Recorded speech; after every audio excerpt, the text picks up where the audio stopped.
programa es presentado por Panadería Los Venezolanos, gastronomía venezolana en Panamá.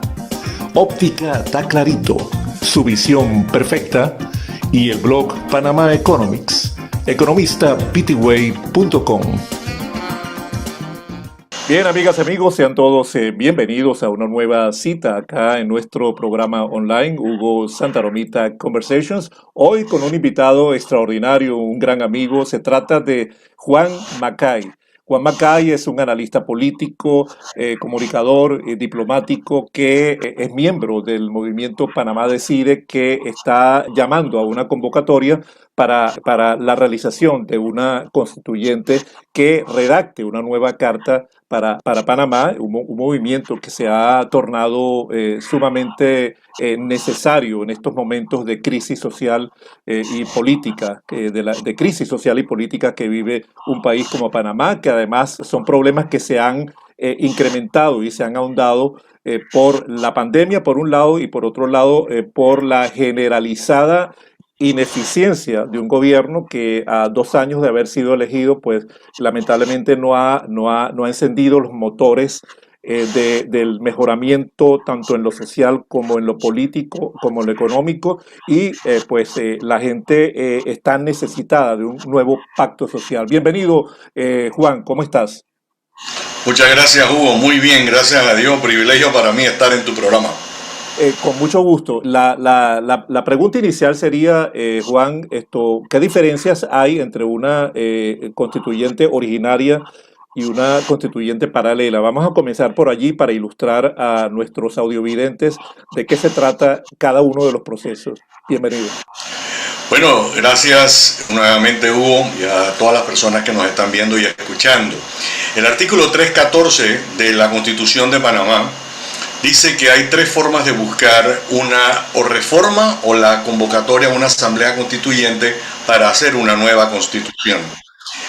Una es que el presidente de la República, junto con su Consejo de Gabinete, lo aprueba y se lo manda a la asamblea, y la Asamblea Nacional lo aprueba por mayoría. La segunda fórmula, la segunda alternativa, es que la asamblea, en 2 aprobaciones, 2 asambleas, pueda convocar una asamblea constituyente. Y la tercera, que es la que nos hemos decidido nosotros, es una iniciativa ciudadana por medio del cual grupos de personas le solicitan al Tribunal Electoral que se convoque a una asamblea constituyente, y para ello se requiere que estas personas recojan, estos grupos recojan el mínimo el 20% de las personas que estaban inscritas en el padrón electoral a diciembre del año anterior, o sea, a diciembre del año 2020.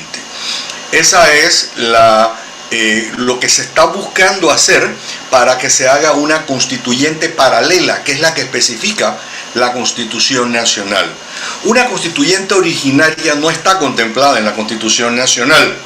Quienes la han promovido en años anteriores te dicen que es que el artículo 2 de la Constitución dice que el poder emana del pueblo. Sí, emana del pueblo, pero emana del pueblo para muchas cosas. Y eso no quiere decir que porque yo convoqué a 100 personas en la calle, eso es una manifestación. Entonces, el poder emana del pueblo pero lo que se requeriría para que el poder emanara del pueblo tendría que ser empoderar al pueblo para convocar a una asamblea. ¿Cómo lo hace? Bueno, que todos los órganos del Estado renuncien, se ponen de acuerdo y dicen, por el bien del país, todo el mundo vamos a dejar de funcionar, todos los órganos del Estado, y convoquemos a una asamblea constituyente que se convertiría entonces en una originaria, en la que ellos decidirían quién va a mandar, por cuánto tiempo y cuánto tiempo se va a demorar, porque nada de eso está contemplado en la Constitución. Y la segunda fórmula sería que hubiera un golpe de Estado. Y yo creo que nadie en este país quiere volver a vivir los episodios que vivimos en el año 68, cuando se dio un golpe de Estado por medio de la fuerza militar, y pues el resto de la historia es bastante conocida. Resumidas cuentas, Hugo, la originaria no existe, es imaginaria. y la constituyente paralela es la que está contemplada en la Constitución Nacional. Pero también la originaria se podría convocar por una convocatoria a votación, también por una recolección de firmas. Eso también es posible, ¿no? No está en la Constitución. No está en la Constitución, por lo tanto es imposible. O sea, tendría que los órganos del Estado decir, nosotros vamos a renunciar a nuestra posición. Tribunal Electoral convoque a una asamblea constituyente originaria en la que se arrasaría con todo. Nosotros creemos que lo más importante en este momento es, bueno, mantengamos lo que tenemos en este momento, no desestabilicemos el país, porque no nos podemos dar el lujo de desestabilizar el país. Pensamos que con la constituyente no se va a desestabilizar el país. De hecho, te adelanto, Hugo, hace un poco salió un estudio hecho en Chile con respecto a su constituyente, que iba a estar, la elección se iba a dar esta semana que viene y la han pospuesto para fin de mes, en la que de 20 procesos constituyentes a nivel mundial, solamente 2 han degenerado en deterioro de la economía. En Perú, la segunda vez que se hizo, la primera no generó, y la segunda en Venezuela.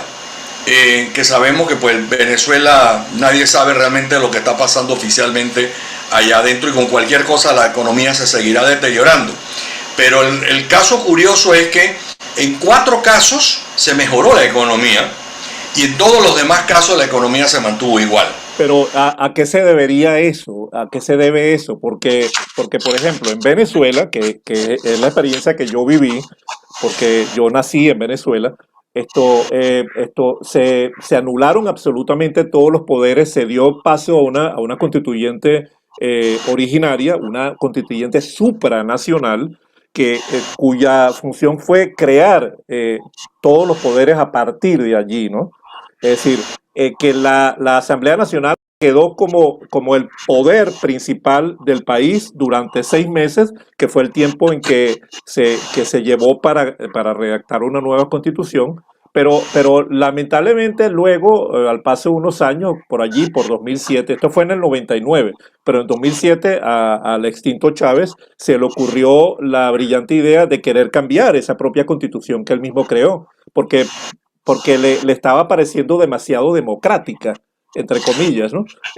y quería adoptar una especie de constitución mucho más al estilo cubano, ¿no? Cosa que el pueblo le rechazó. Pero esto te da indicio de que la gente, al rechazar ese intento de reforma de 2007, pues quiere decir que abrazó con complacencia la llegada de esa constitución que era ampliamente democrática.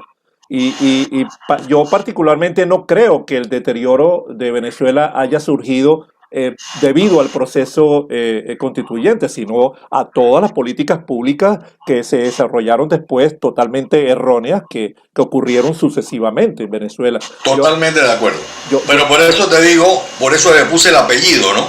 Claro, y sabemos que en Venezuela la situación se deteriora día a día. O sea, el deterioro venezolano, la inflación venezolana, pasó de ser el país con mayor reservas de petróleo y productor de petróleo más rico del continente a tener que comprar petróleo importado. O sea, eso nos dice a nosotros que algo no funcionó.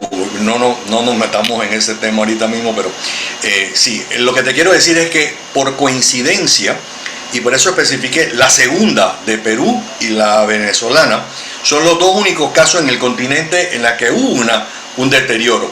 Los panameños no tenemos por qué tenerle miedo a una constituyente paralela. No, para nada, para nada. Lo que tenemos que tenerle miedo es que nosotros no sepamos elegir. Nosotros tenemos que elegir a los 60 mejores hombres y mujeres de este país para que se sienten entre 6 y 9 meses, que es lo que dice nuestra Constitución. Y mira, la Cámara de Comercio, Industria y Agricultura de Panamá presentaron ideas de reformas para el sistema judicial, solamente en el sistema judicial. Los notables de hace 10, 15 años, ellos presentaron ideas.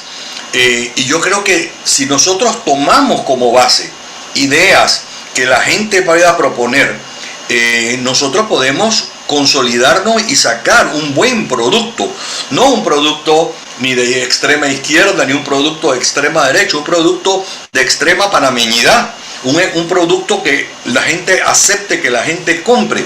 Pero para eso los responsables somos nosotros mismos, Hugo, los que tenemos la responsabilidad de elegir a esos 60 hombres y mujeres que básicamente van a delinear, van a recortar, como cuando uno recortaba las mariquitas, las figuritas de niñas, qué es lo que queremos y cómo queremos que sean los hombres y mujeres de este país.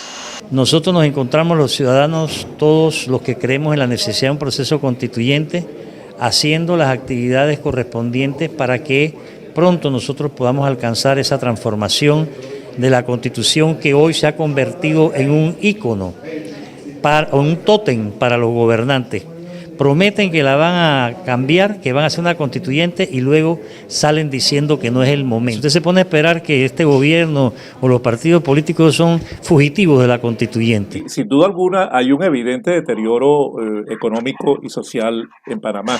Yo desde que arribé a este país y que lo adopté como mío hace 11 años, jamás había visto una situación tan comprometida como la que vive hoy Panamá.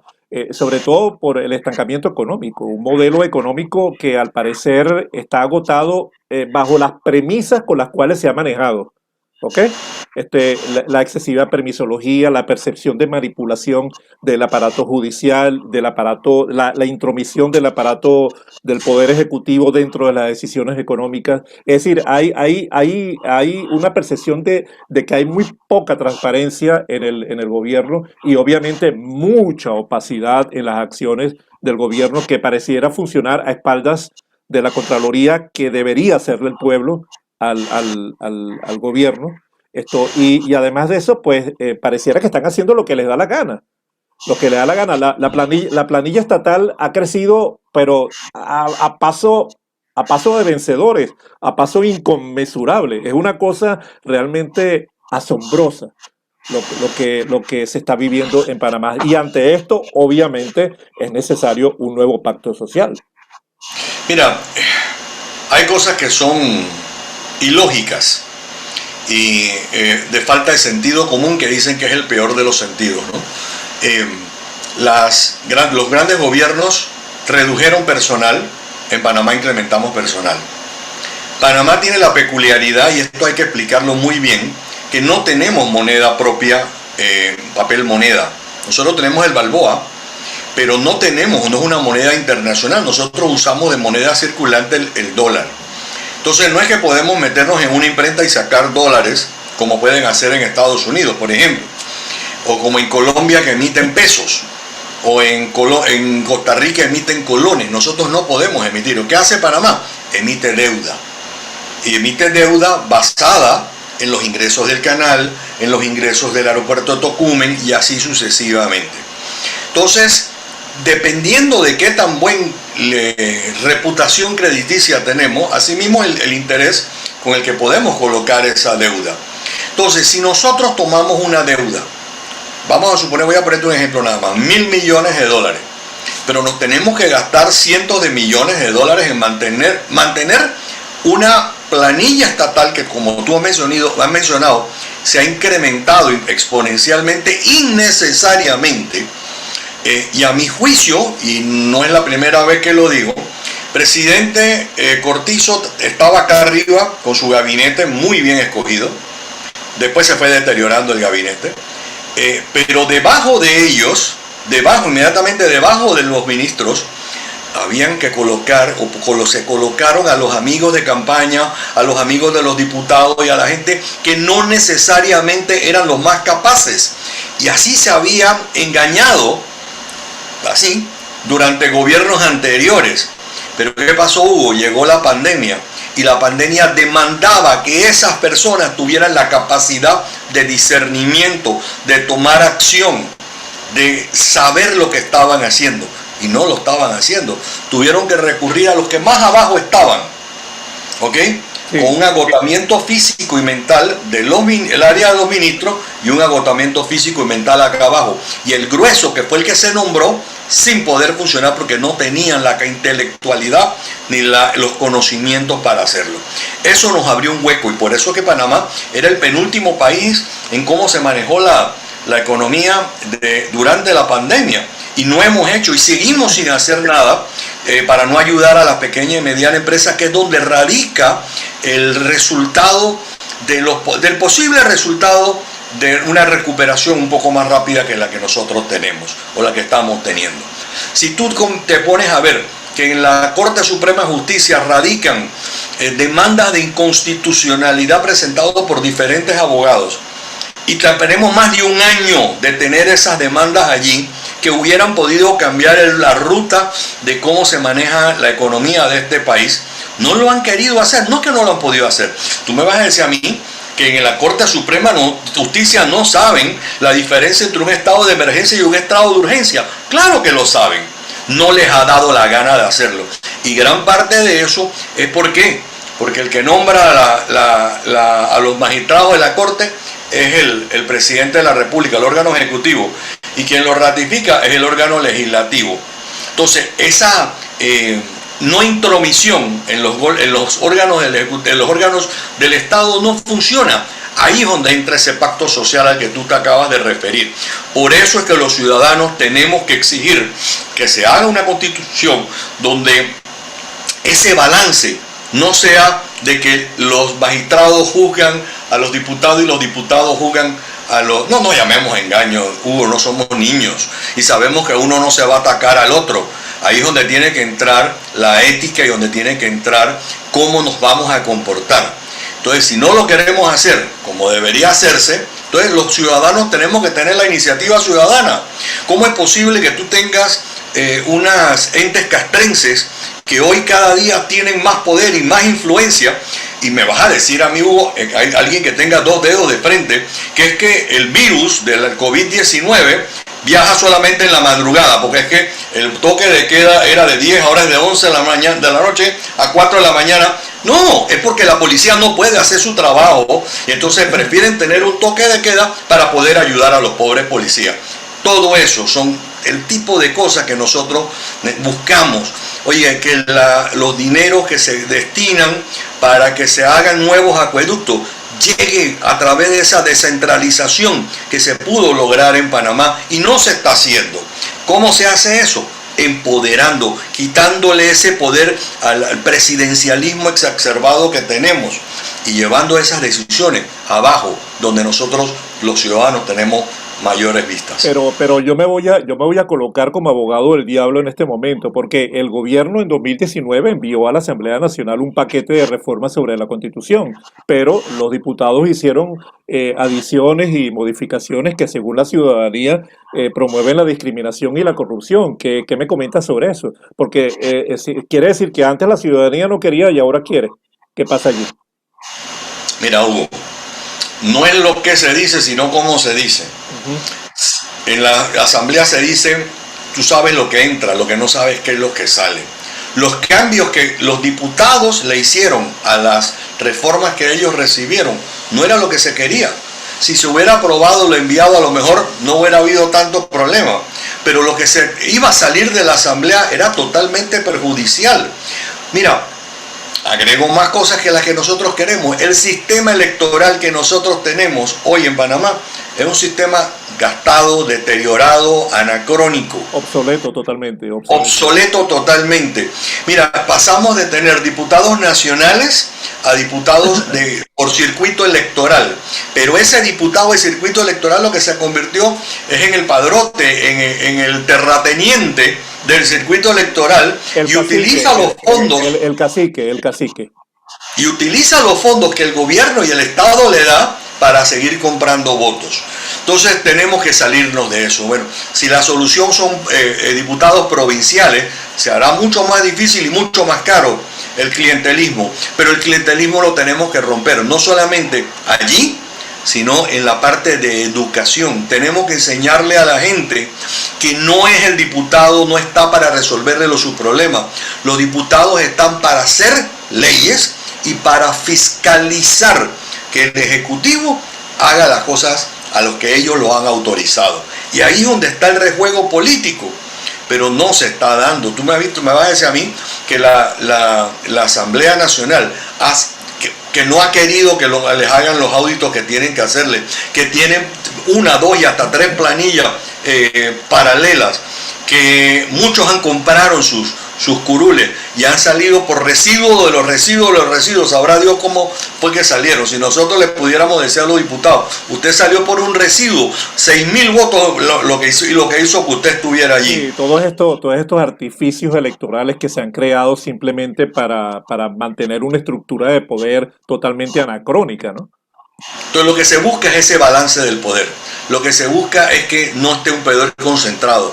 No que, a mi juicio, y esto no tiene nada que ver con Panamá Decide, a juicio de Juan Mackay, la Asamblea Nacional tiene secuestrado al órgano ejecutivo. Y eso no puede ser. Esa es una de las razones por las que yo me decidí a apoyar este movimiento en el que hoy soy uno de los propulsores, soy uno de los que promueve que regresemos a la democracia que no solamente todos queremos, que nos convenga a todos. Mira, no puede ser que sean los políticos los que nos digan a nosotros cómo debemos comportarnos. Tiene que ser al revés. Somos nosotros los ciudadanos los que les tenemos que decir y tener la capacidad de reclamarle a los políticos. Oiga, ustedes tienen que hacer las cosas que nos convengan a nosotros, no que a las que les convenga a ustedes. Y es difícil, es un cáncer que va a ser muy difícil sacar de la Asamblea. Entonces la única forma de hacerlo es a través de una Asamblea Constituyente paralela. No, y hacerlo desde ya. Pero es que tú además mencionabas algo importante recientemente, y es que pareciera que el PRD simplemente entiende al país como el PRD, sin reparar que hay una diversidad política enorme en Panamá. Y además de eso, pues pareciera que el PRD quisiera imponer su criterio sobre el resto de la población. Es decir, hay 2 países, el PRD y los demás. Y dentro del PRD hay como 3 PRD. Y dentro del PRD también hay grupos de poder que controlan incluso al presidente de la República. Tú tienes un grupo del PRD que es la cúpula presidencial y su vicepresidente. Tienes a la otra área del PRD, que es la que están en la Asamblea, entronizados en la Asamblea, que inclusive eso están divididos en 2. Tienes a los PRD, que son RM Light, y que saludan desde la otra acera a RM esperando para ver cuándo se van a anunciar. Ojalá se cambiaran y se fueran. Y tienes un tercer grupo, tienes como 2 grupos PRD más. Tiene un grupo de PRD que quiere lo mejor para el país. Y se siente traicionado, se siente excluido. Ese es el grupo PRD que ojalá se le acercara al presidente, porque yo sigo creyendo y sigo teniendo algo de fe en el presidente. Me extraña, conociéndolo a título personal, que el presidente no haya reaccionado más fuerte de lo que ha reaccionado. Me extraña que el presidente de la República le haya dado tantos poderes y hubo que ir a la Corte Suprema para demandar los poderes que le dieron al ministro de Salud, que a mi juicio no es que no ha podido, mira, a mi juicio no ha sabido ni ha podido manejar la pandemia como debe ser. Y curiosamente, Hugo, es el tipo de persona que cuando las cosas salen bien, porque nosotros lo hicimos, pero cuando las cosas les salen mal, ustedes se están portando mal, y porque ustedes se están portando mal, y porque ahora ya cambió, porque lo crucificamos en las redes, ahora cambió. Bueno, es un trabajo en conjunto. Oye, no han hecho nada de lo que han tenido que hacer. Y encima, cuando la primera semana de las vacunaciones empezó a ir bien, se metió la política y lo volvieron a dañar y lo volvieron a enredar. Y ahora, ¿por qué el presidente no permite que ese grupo que realmente quiere mejoras por el país no entre a su entorno? ¿Qué pasa allí? Porque no lo sé. Pareciera que el presidente no está gobernando y que lo pudieran estar controlando los grupos de poder. Por allí conversaba hace poco con don Alfonso Castillero, que él me decía, no, pues aquí quien manda es el vice. Realmente, ¿no? Por ejemplo, ¿no? Y otros dicen, no, aquí quien manda es la cúpula del partido, ¿no? Que es el que le dicta las premisas al presidente de la República, que se ha convertido en un mandatario, a mi juicio, un mandatario muy débil. Muy débil. Mira, tal vez el más débil de los últimos gobiernos, lamentablemente. Yo pienso, yo como ha sido quizás el único presidente que estaba clarito que no podía reelegirse. Lo que yo creo es que ellos están gobernando basados en ese PRD, como yo te decía, y dentro de la misma cúpula que tú mencionas hay dos cabezas. Tienes al secretario general por un lado y al presidente del partido por el otro. Exactamente. Ambos con aspiraciones, ambos con ánimos de poder, ambos que manejan ciertas áreas de nubes dentro del PRD. Y tienes del otro lado a un vicepresidente que evidentemente tiene aspiraciones, internas o externas. Y yo creo que el presidente está en la mitad y a mi juicio está, ojalá, mira, sin haber hablado con él, porque tengo mucho tiempo de no hablar con él, yo pienso que el presidente lo que está haciendo es esperando a que el PRD convoque a su congreso, se elija la nueva CEN del PRD, para entonces poder seguir haciendo las cosas. Pero es que el deterioro en el que tenemos en el país es muy grande. Los ciudadanos no tenemos participación real, porque la asamblea no es que no sea el reflejo, porque es que si no fuera el reflejo no estarían allí. Pero yo creo que la manipulación de muchos de estos diputados, como llegaron a esas curules, nos está pasando la factura, y por eso hago la insistencia de nuevo, Hugo. Si nosotros queremos cambiar el país, tenemos que cambiar la forma como votamos. Que se necesita educación, sí. Señores, los sacos de cemento se acaban, las bolsas de comida se acaban, los $20 o $30, creo que había alguien por ahí pagando para inscripción en un nuevo partido, se acaban. Pero la vida de ustedes, de sus hijos y de sus nietos, perdura. Y lo que se tiene que hacer es buscar la solución para que todos vivamos bien. No solamente un grupito de políticos. O a usted sí le parece bien que el político tenga 3 casas, 4 lanchas, 2 aviones, un helicóptero y nos los restriega en la cara a todo el mundo. Yo no creo que nadie quiere eso. Claro, y no hay duda de que necesitamos ver el país con luces mucho más largas, ¿no? Y no ver solamente los árboles, sino el bosque completo. Yo recuerdo en alguna oportunidad saliendo de Omega Estéreo, que habíamos entrevistado a Nito Cortizo, pues salimos caminando por la acera y entre una cosa y otra vi que él caminaba a la misma dirección mía. Y yo le dije, ¿por qué no nos tomamos un café? Nos fuimos a tomar un café a la panadería Los Venezolanos, allí en Villa Argentina. Y entonces nos pusimos a hablar, le presenté a Roberto Arias y estuvimos conversando muy cordialmente, Nito Cortizo y este servidor. Y entonces él me decía algo importante. Él me decía, me preocupa la situación del país en ese momento. Estamos hablando de 2013 aproximadamente. Sí, 2013 más o menos.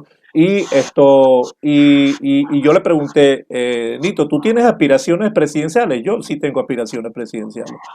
Lo que me asombra es que de allí para acá, Nito ha demostrado que pareciera no tener la autoridad suficiente como para hacer un gobierno fuerte, delinear un poder ejecutivo con autoridad, ¿no? Y no solamente con autoridad que le confiere su majestad, sino la autoridad moral que debería tener en este momento un país que se desmorona, pero a la vez nos encontramos con una casta política que está viviendo muy bien, y ahí es donde pues ahí surge el descontento que hay actualmente, ¿no? Entonces, ¿cómo le vemos solución a esto? Porque yo siento que el proceso de la constituyente tiene que ser expedito y muy rápido. Pero Sí. tiene que ser muy rápido. Primero, la recolección de las firmas. ¿Cuánto se va a llevar eso? Y luego de eso, ¿cuánto tiempo exacto va a significar la redacción de una nueva constitución? A ver. Ok, la constitución, la asamblea constituyente, las elecciones, tenemos para poder convocarla primero 6 meses. A partir del día en que nos digan, ustedes están autorizados para recoger las firmas, las 581,000 y pico de firmas. 6 meses. Una vez que se tiene eso, el Tribunal Electoral podrá tener 1, 2, 3 meses para convocar a esa asamblea, creo que va entre 3 y 6 meses, para convocar la Asamblea Constituyente, que es el tiempo de hacer campaña. ¿Okay? Ahí es donde cada candidato debe presentar cuál es su intención. Por ejemplo, si Huamacay fuera a ser candidato, entonces yo diría, señores, yo creo que en la Constitución tiene que aparecer que debemos fortalecer la educación en este país, debemos independizarla y debemos, por ejemplo, estoy hablando bobería, ¿no? Debemos crear un ministerio especial, aparte un superministerio solamente para la educación, porque la educación necesitamos meterle el 3% y eso tiene que aparecer en la Constitución. Entonces la gente dice, ay, me gusta cómo habla Huamacay, me gustan las ideas, vamos a votar por Huamacay. Y viene Hugo Santaromita y dice, Panamá tiene que hacer una inversión en salud y yo estaría concursando para que ustedes voten por mí, porque yo creo que hay que hacer centros de salud en cada pueblo de este país. Ah, Hugo, bueno, vamos a votar por Hugo. Entonces, estoy siendo ilustrativo más que nada, ¿no? Entonces, una vez que elijamos a esos 60 hombres y mujeres, ojalá, señor, y se lo vuelvo a decir, elijamos a los mejores, no al que le da nada, porque es que no hay tiempo para dar nada. No le van a dar nada, no le van a dar puesto, no le van a dar plata, no le van a dar nada. Entonces, elijamos a los mejores, a la gente que tiene en ese corazón, dice Panamá. Entonces, se acaba la elección se convoca entonces a esa Asamblea Constituyente que debe demorar no menos de 6 y no más de 9 meses. Ahí es donde tienen que venir la lluvia de ideas. Oye, si Huamacay le manda a alguien que leyó, que salió electo, le dice, mira, el proyecto de educación es esto, coge. Y el proyecto para turismo es dale. Y así sucesivamente. Y alguien viene y dice, mira, la estructura del poder, el presidente tenemos que quitarle funciones, tenemos que repartirlas, tenemos que crear una corte constitucional, que es la que va a juzgar a los otros órganos, y así sucesivamente, ¿no? Y esa corte constitucional se van a elegir entre ellos mismos y se hace cooptaciones, como por ejemplo lo que funciona en la Corte Suprema de Colombia. Se acabaron los 9 meses, ¿verdad? Y el Tribunal Electoral tiene entonces, creo que son 3 meses o 6 meses más para convocar un referéndum, porque acuérdate de algo, Hugo, el pueblo elige a los constituyentes redactan y posteriormente el pueblo vuelve a decidir si les gustó o no les gustó, porque tenemos la opción. El voto nos va a decir, no, así como pasó con la Asamblea, no nos gustó esa Constitución que ustedes querían reformar. Entonces votemos a favor o votemos en contra, salgamos a votar por esa Constitución. Entonces, una vez eso se va a referéndum, vamos a suponer que queda aprobado, el Tribunal Electoral dice, quedó aprobada la nueva Constitución y la publica en Gaceta Oficial. Eso debe darse a mediados del año 2023, de acuerdo a los cálculos que se han hecho. Por coincidencia, el mediados del 2023 debe emitirse el Plan Nacional de Elecciones, donde se dice cómo van a ser las elecciones del año 2024. Y eso es lo que nosotros queremos. Queremos incidir en que las nuevas elecciones en el 2024 no sean con base en el clientelismo, que es lo que hemos venido padeciendo, para no decir claro, pero a mí me preocupa muchísimo precisamente eso, el tiempo que se va a llevar todo esto, porque vamos, por ejemplo, ya el año que viene literalmente es año preelectoral. Entonces pareciera que los políticos pues van a estar más preocupados en la recolección en las campañas electorales o las precampañas electorales, en fin, ¿no? Esto podría atentar contra el proceso constituyente. No creo. Mira, Hugo, yo no creo en demonizar partidos políticos, yo no creo en demonizar iglesias, yo no creo en demonizar nadie. Todos somos panameños y nos debemos ver con ese saco y corbata y traje bonito, ¿no? Todos somos panameños. Si los políticos quieren empezar una precampaña en el 2022, la empiecen. En el 2022, si Dios quiere y la Virgen lo permite, tendremos una asamblea constituyente viendo cuáles son las cosas que le conviene al país. Nosotros no somos... no nos hemos creado para convertirnos en un partido político. Claro, claro, sin duda alguna. Pero sí vamos a estar ahí encima de quienes van a salir electos diciéndole: el pueblo no te eligió para eso. El pueblo, nosotros como movimiento, nuestra primera escalón es recolectemos la firma. Y nuestra segunda escalón es: señores panameños, escojan a los 60 mejores. Nuestro tercer escalón es estar vivo, ojo al Cristo, de qué es lo que se está haciendo y qué es lo que sale. Porque si lo que sale no nos gustó a la mayoría de los panameños, votemos en contra. Perdimos tiempo y espacio, no importa, hicimos la gestión. Mira, esto hay una gran diferencia, Hugo. Esto es una iniciativa ciudadana para beneficiar a ciudadanos. Esto es una iniciativa ciudadana en la que se está convocando a los sindicatos, a los gremios, a las universidades, a todos los panameños que quieran a este país y que querramos aportar nuestro granito de arena. Eso es lo que se está buscando con Panamá Decide.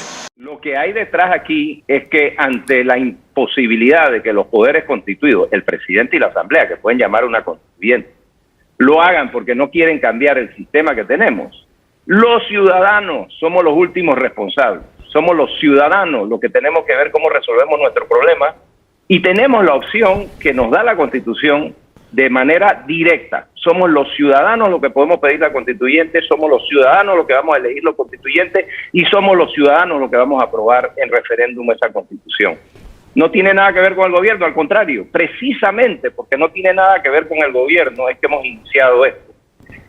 Obviamente ha quedado en evidencia que los poderes constituidos no tienen ninguna capacidad de reformarse a sí mismos. Eso pasó con la reforma que trató de pasar el gobierno. Esa fue la última vez que pudimos tratar de hacer algo por esa vía. En cuanto al problema del gobierno, es que el gobierno ha sido electo por un periodo de tiempo. Nosotros no tenemos cómo cambiar eso. Lo que sí podemos cambiar es cómo se va a hacer esto en las próximas elecciones. Y para eso la Constitución tiene que estar aprobada, la nueva Constitución, antes del proceso electoral que viene. El proceso tarda 2 años y 3 meses. Si conseguimos las 581,000 firmas, si los ciudadanos nos apoyan.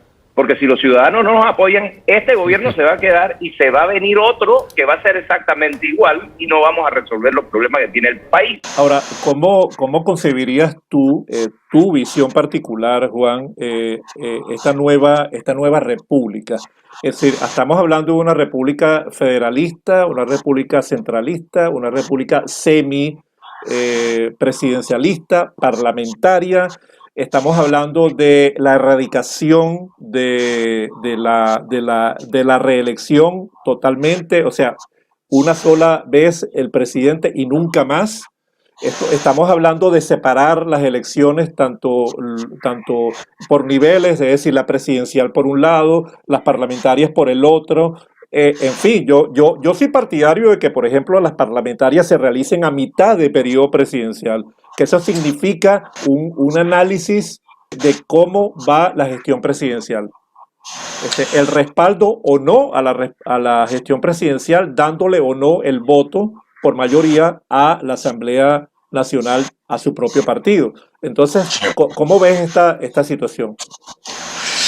Mira, es difícil hoy separar Juan McCain de cómo él piensa, pero mi forma de pensar no necesariamente es la mayoritaria ni la que prevalece en ningún grupo. Claro. Entonces, nosotros sí creemos, por ejemplo, las cosas que nos gustaría, y es lo que oímos. Cuando yo me voy y me siento con el grupo del PH tal, y me dicen, mira Juan, lo que pasa es que esto y hay que hacer. La gente quiere un mejor balance entre los 3 órganos del Estado. La gente quiere, por ejemplo, una de las cosas que más te dicen, hay mucha gente que te habla de segunda vuelta. Hay otra gente que te dice, metamos la elección de diputados en la mitad del periodo. Hay otra gente que te dice que haya elecciones para gobernadores y alcaldes también, y hacerlas coincidentes con otro periodo electoral. Porque evidentemente es lo que los gringos le dicen el check and balance, ¿no? La que tú haces algo y te van a graduar acá. No es entregarle un cheque en blanco por 5 años a un partido completo. Y si no te gustó lo que estás haciendo, entonces castígalo y le cambias la asamblea. hay personas con las que te dicen debe haber dos cámaras, una superior, una alta y una baja, como por ejemplo es el caso de Estados Unidos o el caso de Colombia o tantos otros países, en la que tiene que haber un balance, y la baja te hace tal cosa y la alta te hace tal cosa. Y es interesante porque uno va aprendiendo. Yo no soy politólogo, sencillamente hago análisis, estudio, leo y no me dejo convencer de lo que dicen las redes sociales tan fácilmente. Si tú le preguntaras a Juan Macay, yo mantendría la no reelección presidencial. Pero no para que regresen a los 10 años, es decir, no a la reelección presidencial, no más nunca, ¿no? Juan Macay, esto no es Panamá Decide, yo no tendría reelección presidencial. Cuando mucho, podríamos estudiar la posibilidad de que hubiera una reelección a nivel de diputados por 2 periodos y punto. Exacto. La idea de que haya unas elecciones en la mitad de periodo no me molestan para nada, principalmente porque te estoy jalando las orejas porque no lo estás haciendo bien. A mí me gustaría, por ejemplo, una Corte Suprema de Justicia en la que ellos se coopten ellos mismos. O sea, en otras palabras, si yo soy abogado, que no lo soy, yo soy abogado y aspiro a ser magistrado de la Corte, presento mi hoja de vida y en los tribunales, en la Corte Suprema me dicen, este señor cumple con todos los requisitos. Entonces, cuando se abren las vacantes, o sea, se van abriendo las vacantes, entre los mismos magistrados entran, hacen su estudio y dicen, este es el que más nos conviene en este momento, y eligen a esa persona. O sea, ellos mismos eligen a sus pares, y ojalá saliera de esa misma Corte Suprema de Justicia, o sea, de ese mismo sistema judicial, porque yo creo que tiene que haber un balance. En lo que a alcaldías se refiere y gobernaciones, insisto, ojalá todas fueran por elección, no puede ser radio. O sea, a mí no me cuadra que el gobernador de una provincia que no es electo pueda decirle al alcalde qué debe hacer o qué no debe hacer, inclusive la remoción. No hace sentido, ¿no? O sea, por ejemplo, te voy a poner un ejemplo. La exgobernadora era la vicealcaldesa aquí en el Distrito Capital. Ella fue la gobernadora de la provincia de Panamá y siendo la subalterna técnicamente del alcalde, podía remover al alcalde o suspender al alcalde en un momento. Eso no tiene sentido, Hugo. Eso es una cuestión que tú dices, eso es bizarro, eso es, ¿de dónde salió? Pero bueno, son los pequeños detalles. Y alguien me preguntaba los otros días cómo debía ser la composición de esa asamblea constituyente, y no tengo nada en contra de los abogados, que no pueden ser todos abogados, porque si todos fueran abogados lo que se van es a enredar. Yo creo que tiene que haber un balance de científicos, tiene que haber un balance de comunicadores, tiene que haber un balance de abogados, tiene que haber un balance de artistas, de todo. O sea, porque si tú lo dejas solamente a comunicadores sociales, tu constitución no necesariamente, y ojo, no estoy excluyendo a nadie, ninguna profesión, porque tú puedes siempre contratar a un grupo de constitucionalistas que tú les entregas el documento y van a decir, esto hay que cambiarlo porque esto no puede ser, cosas por el estilo. Al final, el soberano pueblo es el que tiene la primera y la última palabra. Claro, y por eso, ojalá medios de comunicación como este programa sirvan de vehículo para que nosotros podamos seguir educando a la gente, haciéndoles entender, vuelvo y repito, que soy cansón. Estas elecciones de los 60 hombres y mujeres son para los mejores, no para el que nos cayó mejor, no para el que nos hizo el gimnasio, no para el que nos dio las plantitas, no. Esas personas son las que van a decir cómo vas a vivir tú en los próximos, imagínate, ¿hace cuántos años? 72 fue la última constitución que se hizo. Llevamos 48, vamos para 49, casi 50 años.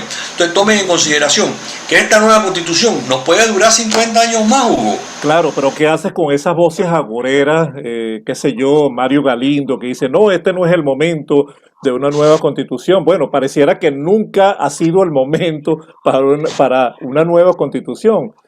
Porque Galindo dice que esto va a afectar los intereses del canal, quién sabe si esto va a repercutir en la independencia del canal, en fin, entre esa y muchas otras cosas, argumentos más, pero ¿qué pasa con esa gente? ¿Por qué no entiende que es necesario una nueva relación gobierno-ciudadanos? Ojalá don Mario tuviera otra visión. Yo desde que me acuerdo, Mario Galindo siempre te dice, es que no es el momento. No es el momento. Sí. Bueno, hace algunas elecciones era el momento para elegir a un candidato que al final no llevaba chance, ¿no? Y él estaba en ese grupo también se equivocó en ese momento. Yo creo que fue una mala selección en su momento. Y él con el grupo que apoyaba dice, es que nosotros hemos decidido que ese es el candidato. No, ya esa es política de la vieja. Y yo pienso que don Mario a lo mejor debía ver con las luces más largas que las que está viendo en este momento. Yo creo que, y hago la pregunta, Hugo, ¿qué más bajo podemos caer?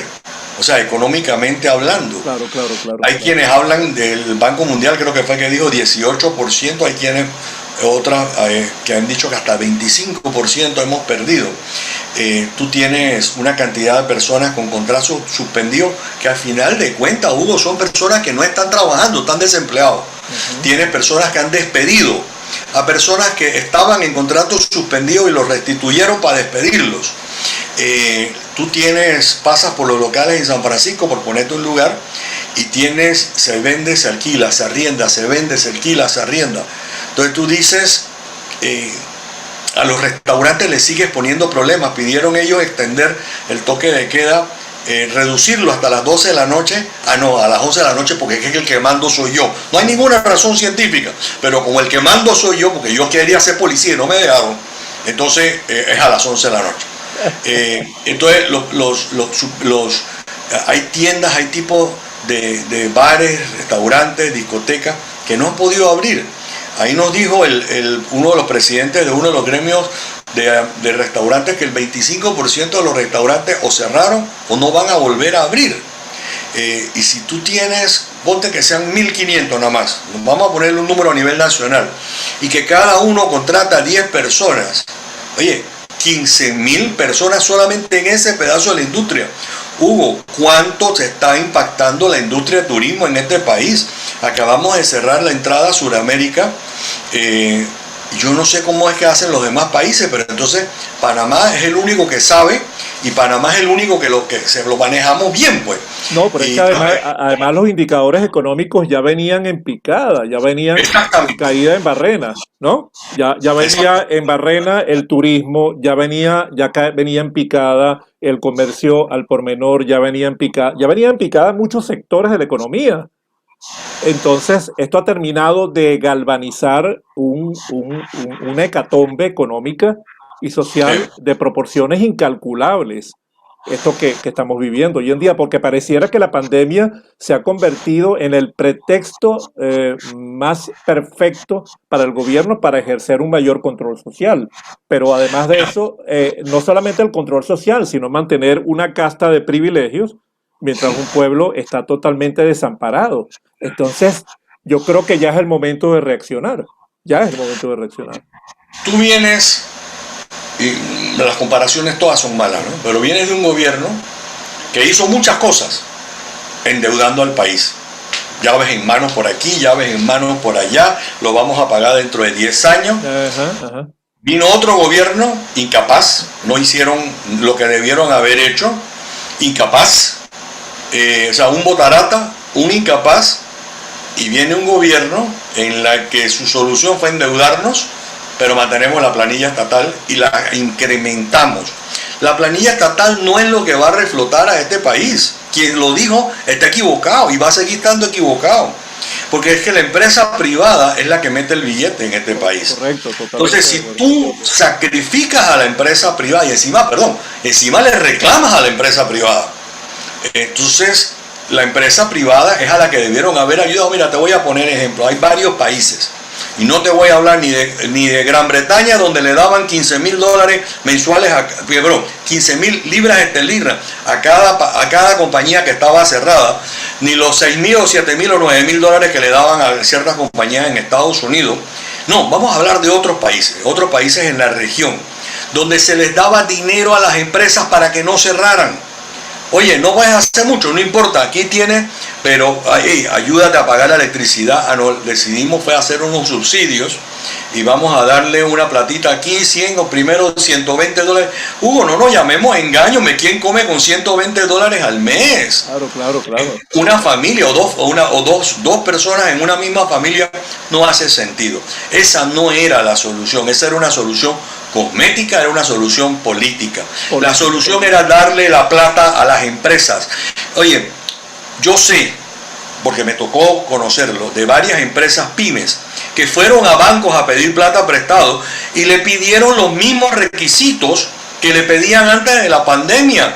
Y muchas de estas empresas le decían a los bancos, señores, pero si ustedes saben que yo no les puedo cumplir, porque vengo de 3, 4 años de estar comiéndome un cable grandísimo, el gobierno anterior no nos ayudó, ustedes nos deben ayudar, y no los ayudaron.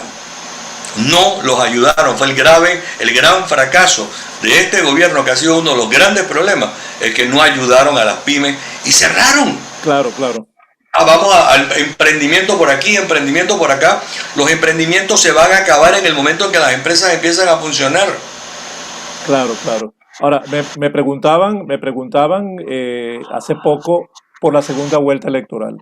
¿Tú la consideras viable? Porque yo soy partidario de la segunda vuelta electoral, porque no se puede seguir eligiendo a un gobernante con el 30% del electorado, es decir, con el 30% de la mayoría.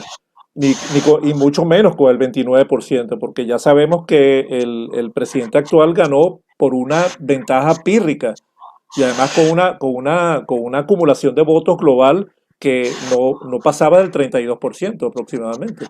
Entonces, ¿qué vamos a hacer allí? Porque yo siento que es necesario que para que haya una nueva correlación de fuerzas, debe haber una segunda vuelta electoral.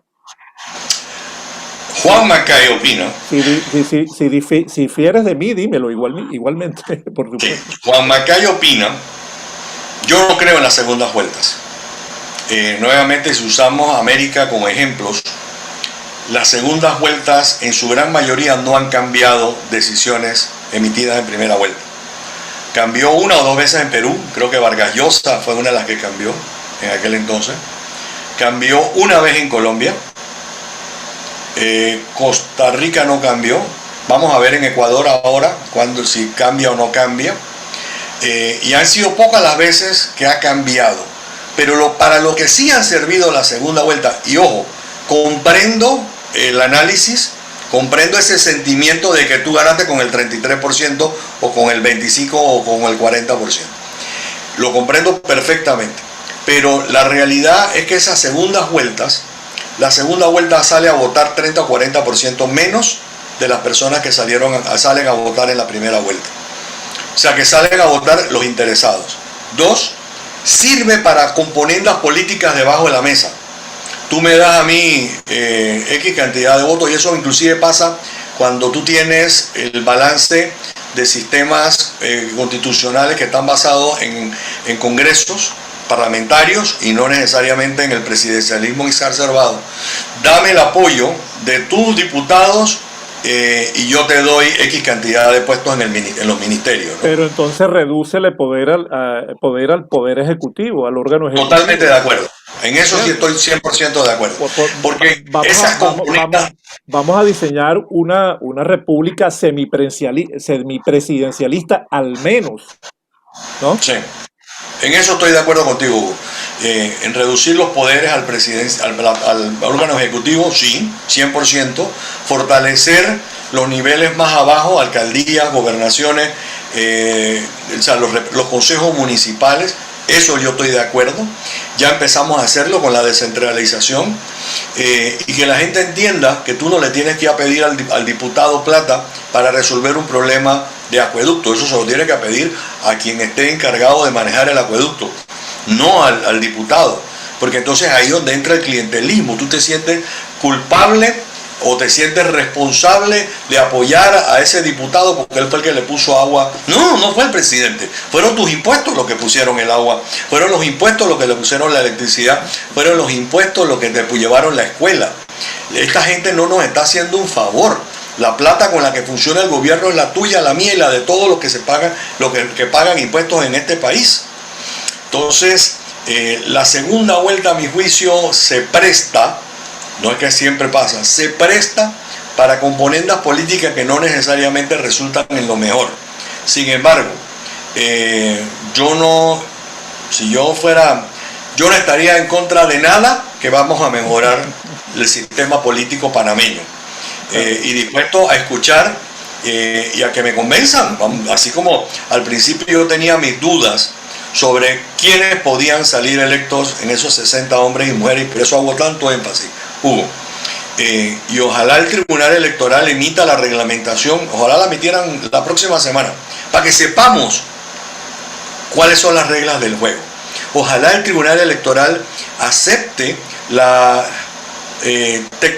convertirnos más técnicos, que la tecnología juegue un papel mucho más importante que el que está jugando ahora. Claro. Hugo, tú puedes ir al supermercado y pagar con tu cédula, con los vales solidarios, con tu número tú llamas y marcas al 171 y te contestan para darte la cita para vacunarte.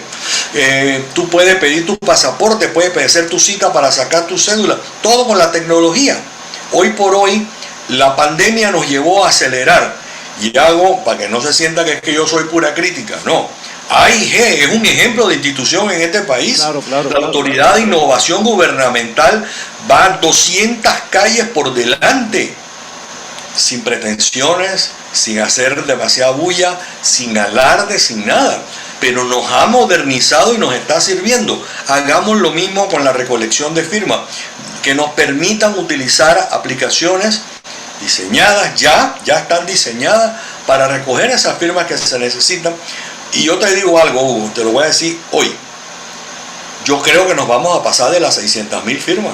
Yo creo que vamos a pasarla en mucho más rápido de los 6 meses. Ojalá al cuarto o al quinto mes tengamos 1 millón de firmas. Pero estoy seguro, porque es tal el hartazgo del sistema, de la gente con el sistema, que la gente está desesperada y necesitan buscar esa tabla de salvación, ese salvavidas que representa la constituyente paralela. Bueno, finalmente, Juan, los próximos pasos. ¿Cuáles son los próximos pasos a seguir? Vamos a hablar de cronología muy rápidamente. ¿Qué es lo que viene ahora? Ahora mismo estamos tratando de decirle a la gente lo que tú estás haciendo ahora mismo. ¿Qué es una constituyente paralela? Sí. ¿Para qué sirve? ¿Cómo se estructura? Segundo, salir a buscar esos 6 meses para salir a buscar. Se presenta el memorial primero al Tribunal Electoral. El Tribunal Electoral tiene 5 días para revisarlo y emite que entonces a partir de tal fecha empiezan a correr 15 días de capacitación a activistas para que empiecen a recoger las firmas. Acabados los 15 días, al día siguiente empieza el banderazo para empezar a recolectar firmas por 6 meses. Juan Macay, no es Movimiento Panamá Decide, Juan Macay piensa que nos vamos a recoger esa cantidad de firmas muy rápidamente. Se acaban los 6 meses y empieza a correr el tiempo que el Tribunal Electoral determine para la convocatoria a elección de los constituyentes. Hugo, no me canso de hacer énfasis. Debemos elegir a los mejores hombres y mujeres de este país. Ellos se instalan y empiezan a evaluar cuáles son las cosas que hay que cambiar. Y tú hiciste un comentario hace un momentito de algo que decía don Mario. Nadie en su sano juicio va a matar la gallina, los huevos de oro, nuestra gallina del canal. ¿Quién en su sano juicio va a querer perjudicar el canal, señores? No se dejen engañar. Entonces se van a cambiar lo que se tiene que cambiar. Que Panamá es un sistema democrático, Panamá seguirá siendo un sistema democrático. No vamos a convertirnos, perdóname la mala referencia, en una república socialista. No, Panamá es un sistema democrático en la que el pueblo, como estamos haciendo ahora mismo, tiene una iniciativa ciudadana para todo el que quiera participar y ingresar y aportar en este futuro de este país. Acabados los 6 o 9, entre 6 y 9 meses, la constitución nueva es sometida a un referéndum popular donde el pueblo saldrá a aprobar o a improbar la nueva constitución. Si sale aprobada, el Tribunal Electoral tiene el compromiso de mandarla a publicar a Gaceta Oficial. Una vez en Gaceta Oficial tenemos una constitución nueva y ojalá los cimientos, la base, la fortaleza hubo para tener un nuevo país. Necesitamos refundar la República de Panamá y estamos esperando que todos los panameños se sumen a esta buena iniciativa. Juan Macay, muchísimas gracias por tu participación en este programa y gracias por tus minutos muy ilustrativos y muy nutritivos. Muchas gracias, Hugo, suerte, y nos tienes a tus órdenes para cualquier otro momento que así lo requieras. Gracias, gracias. Bueno, amigas y amigos, Juan Macay, analista político, comunicador, diplomático, historiador, un hombre de los medios de comunicación acá en Panamá, miembro honorario de Activo 2030 y miembro de Panamá Decide, este movimiento que lleva adelante la reforma de la Constitución. Así que a ustedes, 1.000.000 de gracias y será hasta una próxima oportunidad. Chao.